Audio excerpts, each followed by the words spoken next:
আসসালামু আলাইকুম। আপনারা কেমন আছেন? আলহামদুলিল্লাহ, আমিও ভালো আছি। কোরবানি ঈদে গরু মাংস রান্না করছে, ভিডিও ভালো লাগবে। পেঁয়াজটাকে ভেজে নিবে, হয়ে গিয়েছে। এখন দিয়ে দিচ্ছে আদা রসুনটা ভেজে নিবে। হলুদের গুঁড়া 1 চামচ, ধনিয়ার গুঁড়া 1 চামচ, মরিচের গুঁড়া 2 চামচ, 1 চামচ, মশলা 1 চামচ, স্বাদ অনুযায়ী লবণ। তারপর দিয়ে দিল পানি। মশলাটা এখন কষিয়ে নিবে। কষানো হয়ে গিয়েছে, এখন দিয়ে দিব গরুর মাংস।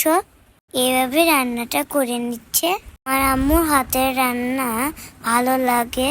এখন দিয়ে দিচ্ছে আলু খেতে আমার অনেক ভালো লাগে। গরুর মাংসটা কষানো হয়ে গিয়েছে, এখন দিয়ে দিল পানি।